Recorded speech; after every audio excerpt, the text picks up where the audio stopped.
For our continued reading of the Bible through the year 2025, reading from the English Standard Version of the Bible by Crossways Publishing, a division of Good News Publishing of Wheaton, Illinois, a reading of the book of Esther, chapters 1 through 3, followed by Psalm 97, beginning Esther chapter 1. Now in the days of Ahasuerus, the Ahasuerus who reigned from India to Ethiopia over 127 provinces. In those days when King Ahasuerus sat on his royal throne in Susa the citadel in the 3rd year of his reign, he gave a feast for all his officials and servants. The army of Persia and Media and the nobles and governors of the provinces were before him, while he showed the riches of his royal glory and the splendor and pomp of his greatness for many days, 180 days. And when these days were completed, the king gave for all the people present in Susa the citadel, both great and small, a feast lasting for 7 days in the court of the garden of the king's palace. There were white cotton curtains and violet hangings fastened with cords of fine linen, and purple to silver rods, and marble pillars, and also couches of gold and silver on mosaic pavement of porphyry, marble, mother of pearl, and precious stones. Drinks were served in golden vessels, vessels of different kinds, and the royal wine was lavished according to the bounty of the king, and drinking was according to his edict. There is no compulsion, for the king had given orders to all the staff of his palace to do as each man desired. Queen Vashti also gave a feast for the women in the palace that belonged to King Ahasuerus. On the 7th day, when the heart of the king was merry with wine, he commanded Mehuman, Biztha, Harbona, Bigtha, and Abagtha, Zatar, and Carcas, the 7 eunuchs who served in the presence of the king Ahasuerus, to bring Queen Vashti before the king with her royal crown in order to show the peoples and the princes her beauty, for she was lovely to look at. Queen Vashti refused to come at the king's command delivered by the eunuchs. At this the king became enraged, and his anger burned within him. Then the king said to the wise men who knew the times, for this was the king's procedure toward all who were versed in law and judgment, the men next to him being Karshina, Shethar, Admatha, Tarshish, Merez, Marsena, and Memucan, the 7 princes of Persia and Media, who saw the king's face and sat first in the kingdom, according to the law, what is to be done to Queen Vashti, because she has not performed the command of King Ahasuerus, delivered by the eunuchs. Then Memucan said in the presence of the king and the officials, not only against the king has Queen Vashti done wrong, but also against all the officials and all the peoples who are in all the provinces of King Ahasuerus. For the queen's behavior will be made known to all women, causing them to look at their husbands with contempt, since they will say, King Ahasuerus commanded Queen Vashti to be brought before him, and she did not come. This very day the noble women of Persia and Media who have heard of the queen's behavior will say the same to all the king's officials, and there will be contempt and wrath in plenty.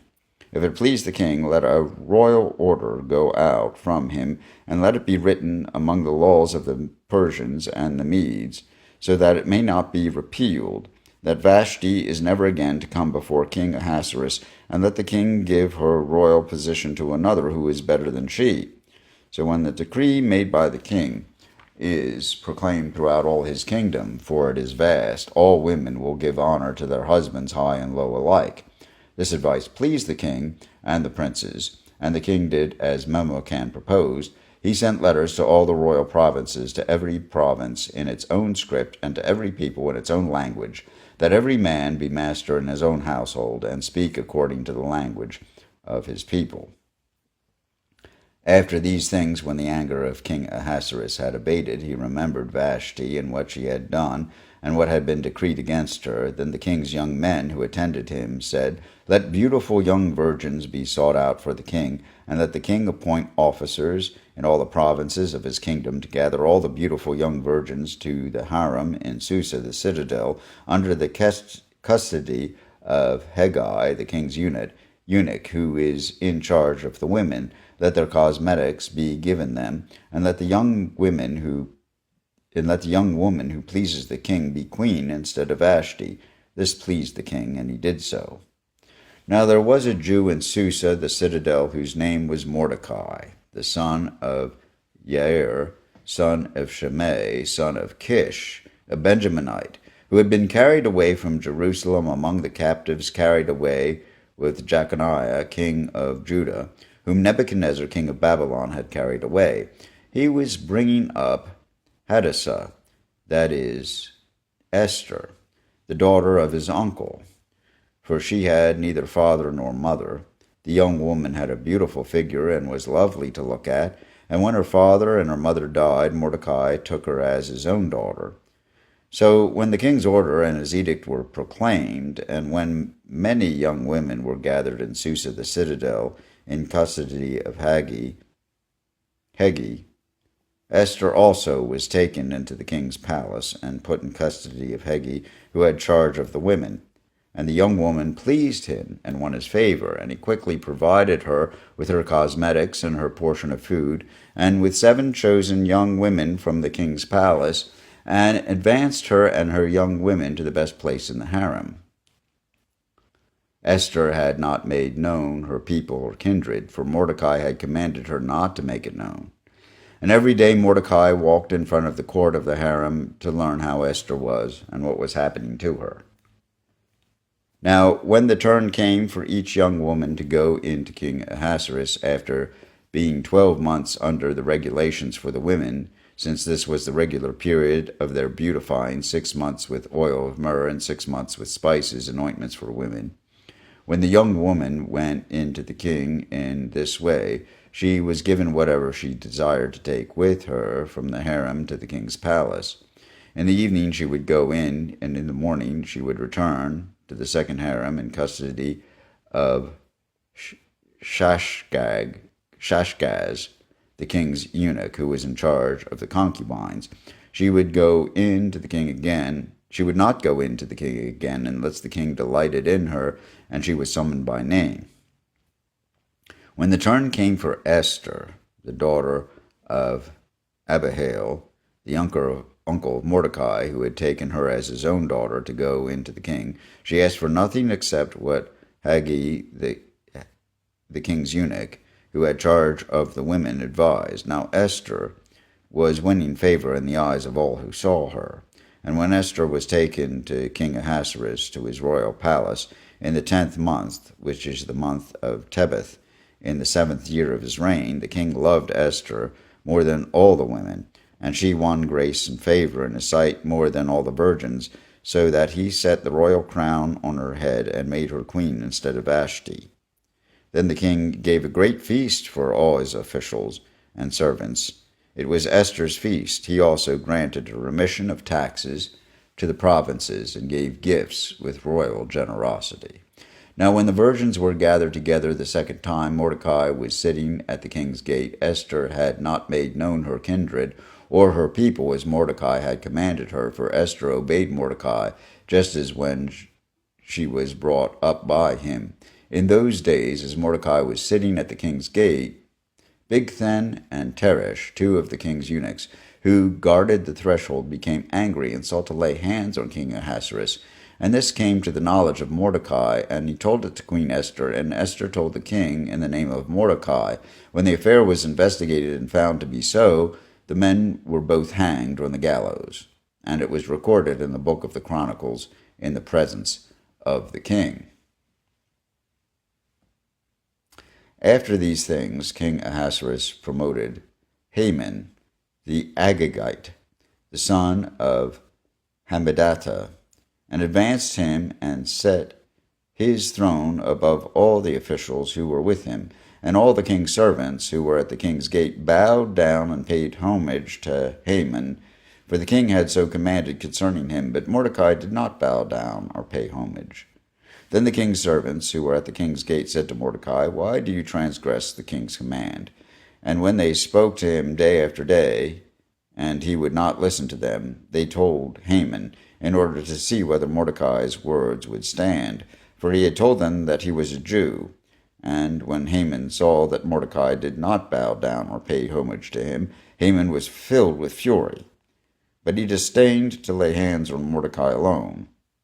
So as they had made known to him the people of Mordecai, Haman sought to destroy all the Jews, the people of Mordecai, throughout the whole kingdom of Ahasuerus. In the first month, which is the month of Nisan, in the 12th year of King Ahasuerus, they cast pur, that is, they cast lots before Haman day after day, and they cast it month after month, till the 12th month, which is the month of Adar. Then Haman said to King Ahasuerus, There is a certain people scattered abroad and dispersed among the peoples in all the provinces in your kingdom. Their laws are different from those of every other people, and they do not keep the king's laws, so that it is not to the king's profit to tolerate them. If it please the king, let it be decreed that they be destroyed, and I will pay 10,000 talents of silver into the hands of those who have charge of the king's business, that they may put it into the king's treasuries. So the king took his signet ring from his hand and gave it to Haman the Agagite, the son of Hammedatha, the enemy of the Jews. And the king said to Haman, The money is given to you, the people also, to do with them as it seems good to you. Then the king's scribes were summoned on the 13th day of the first month, and an edict, according to all that Haman commanded, was written to the king's satraps, and to the governors of all the provinces, and to the officials of all the peoples, to every province in its own script, and every people in its own language. It was written in the name of King Ahasuerus, and sealed with the king's signet ring. Letters were sent by couriers to all the king's provinces, with instructions to destroy, to kill, and to annihilate all Jews, young and old, women and children, in one day, the 13th day of the 12th month, which is the month of Adar, and to plunder their goods. A copy of the document was to be issued as a decree in every province by proclamation to all the peoples to be ready for that day.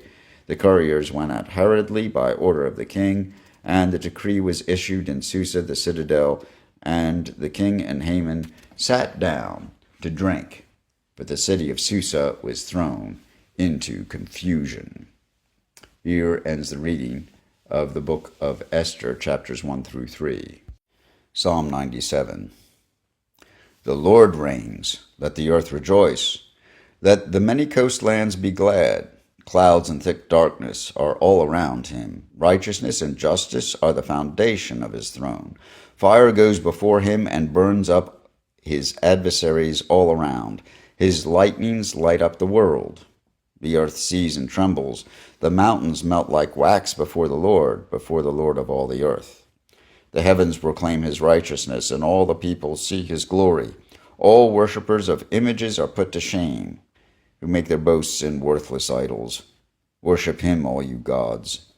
Zion hears and is glad, and the daughters of Judah rejoice, because of your judgments, O Lord. For you, O Lord, are most high over all the earth. You are exalted far above all gods. O you who love the Lord, hate evil. He preserves the lives of his saints. He delivers them from the hand of the wicked. Light is sown for the righteous, and joy for the upright in heart. Rejoice in the Lord, O you righteous, and give thanks to his holy name. Here ends Psalm 97, together with Esther chapters 1 through 3, offered in the English Standard Version of the Bible by Crossways Publishing, a division of Good News Publishing of Wheaton, Illinois.